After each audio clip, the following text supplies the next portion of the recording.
بسم اللہ الرحمن الرحیم۔ یہ درد بھرا واقعہ سننے کے بعد آپ کی آنکھوں میں آنسو آ جانے ہیں۔ ایک بار کا واقعہ ہے کہ بی بی فاطمہ گھر کے تمام کام کر کے چکی پیس رہی تھی اور رو رہی تھی۔ حضرت علی گھر میں تشریف لائے کہ دیکھنے ہیں کہ گھر کے سارے کام ہو چکے ہیں اور فاطمہ چکی پیس رہی ہے اور ساتھ میں رو رہی ہے۔ حضرت علی فاطمہ سے پوچھنے لگے، اے فاطمہ تو کیوں رو رہی ہے اور یہ پانی کس لیے گرم ہو رہا ہے اور اتنا سارا آٹا ایک ساتھ کیوں پیس رہی ہو؟ بی بی فاطمہ رو کر فرمانے لگی، اے میرے پیارے شوہر، آج میں نے ایک خواب دیکھا ہے کہ میرے ابو جان کسی چیز کو تلاش کر رہے ہیں۔ میں نے ان سے پوچھا، اے ابا جان آپ کس کو تلاش کر رہے ہیں؟ تو میرے ابا جان نے فرمایا، اے فاطمہ بیٹی میں تجھے تلاش کر رہا ہوں۔ بی بی فاطمہ رو کر فرمانے لگی کہ آج کا دن میرا اس دنیا میں آخری دن ہے، آج میں نے اللہ کو پیارے ہو جانا ہے۔ حضرت علی یہ بات سن کر بہت ہی زیادہ رونے لگے اور فرمانے لگے، اے فاطمہ ابھی تک تو پیارے نبی سرکاری دو عالم صلی اللہ علیہ وآلہ وسلم کا غم ہمارے دل میں ہی ہے اور تو بھی غم کی بات کر رہی ہے، میں تیری اس جدائی کو کیسے برداشت کروں گا؟ تو بی بی فاطمہ فرمانے لگی، جس طرح آپ نے میرے ابا جان کی جدائی کا غم برداشت کیا ہے، اسی طرح سے میری جدائی کا غم بھی برداشت کر لیجئے گا۔ حضرت علی پوچھنے لگے کہ یہ پانی کیوں گرم کر رہی ہو اور یہ آٹا اتنا کیوں پیس رہی ہو؟ آج کے دن بھی تم یہ کام کر رہی ہو، تم نے بہت کام کر لیے ہیں۔ بی بی فاطمہ رو کر فرمانے لگی، اے میرے پیارے شوہر، میں نے آپ کے بھی تو حق ادا کرنی ہے، اپنے بچوں کو بھی حق ادا کرنی ہے۔ میں پانی اس لیے گرم کر رہی ہوں کیونکہ اپنے دونوں بچوں کو اپنے ہاتھوں سے نہلا سکوں۔ میں آٹا اس لیے پیس رہی ہوں تاکہ میرے بچے اور آپ اس آٹے کی روٹیاں بنا کر کھا سکے۔ میں کپڑے دھو چکی ہوں آپ لوگوں کے تاکہ آپ لوگوں کو صاف کپڑے مل جائے اور آپ پہن سکیں۔ میرے بعد میرے بچوں کو کون آٹا گوندھ کر پیس کر کھلائے گا؟ یہ کہہ کر بی بی فاطمہ بہت ہی زیادہ رونے لگی اور ساتھ میں حضرت علی بھی رونے لگے۔ حضرت علی بی بی فاطمہ کو سمجھا کر وہاں سے اٹھا لیتے ہیں اور کہتے ہیں کہ یہ کام مت کرو۔ تبھی بی بی فاطمہ کی طبیعت خراب ہونے لگی ہے، انہیں تیز بخار ہونا شروع ہو جاتا ہے۔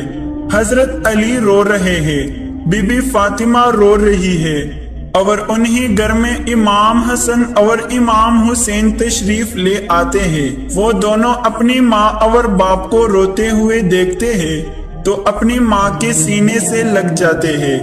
ذرا سوچئے وہ کیسا عالم ہوگا، وہ کیسا منظر ہوگا جس ماں کو پتہ چل جائے کہ آج میں نے اس دنیا سے رخصت ہو جانا ہے اور میرے بچوں کو کیا جائے گا، میرے بچوں کو کون کھانا کھلائے گا، میرے بچوں کو کون روز سلائے گا۔ اس ماں کے دل پہ، اس باپ کے دل پہ کیا گزرتی ہوگی۔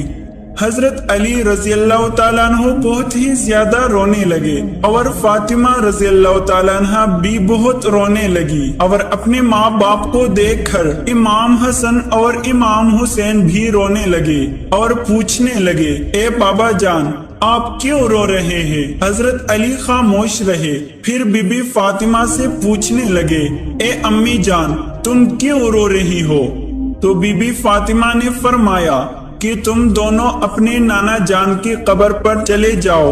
حدیث شریف میں آتا ہے کہ امام حسن اور امام حسین پیارے نبی صلی اللہ علیہ وآلہ وسلم کی قبر پر چلے جاتے ہیں، وہاں پر جا کر بیٹھ جاتے ہیں۔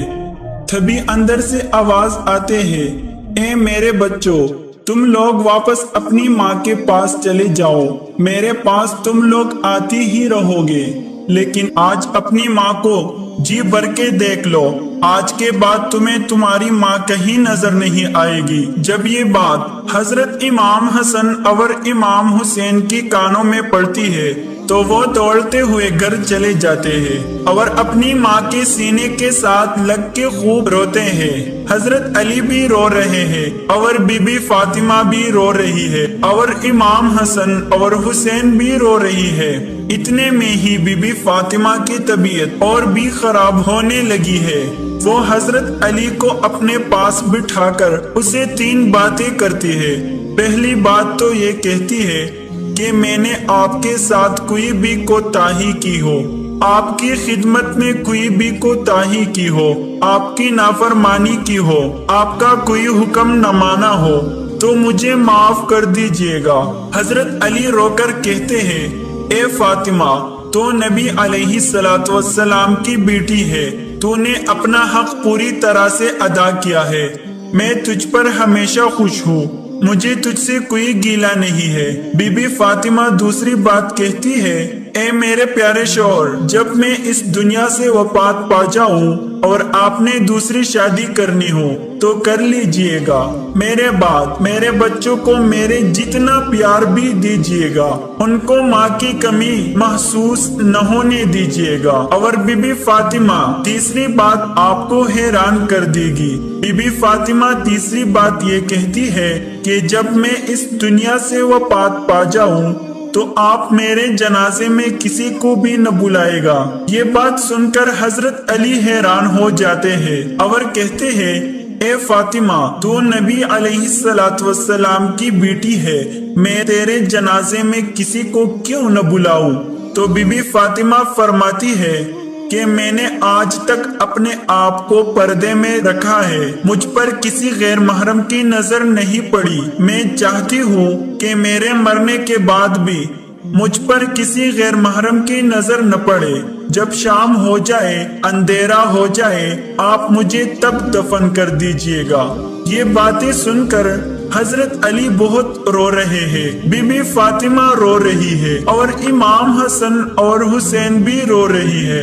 سوچئے ذرا وہ کیسا منظر ہوگا جب ماں رخصت ہو رہی ہے ہمیشہ کے لیے اس دنیا سے اور اس کے بچے اس کے پاس بیٹھ کر رو رہی ہے۔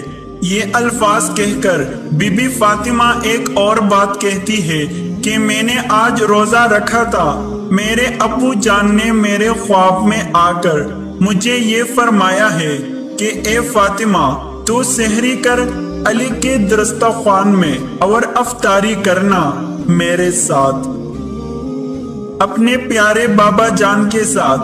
یہ باتیں کہہ کر بی بی فاطمہ اللہ کو پیاری ہو جاتی ہے۔ بی بی فاطمہ کو کفن پہنایا جاتا ہے اور جنازہ اٹھایا جاتا ہے۔ روایات میں آتا ہے کہ جب بی بی فاطمہ کا جنازہ اٹھایا جاتا ہے تو ایک طرف سے حضرت علی کاندھا دیتے ہیں اور دوسری طرف سے امام حسین رضی اللہ تعالیٰ عنہ کاندھا دیتے ہیں۔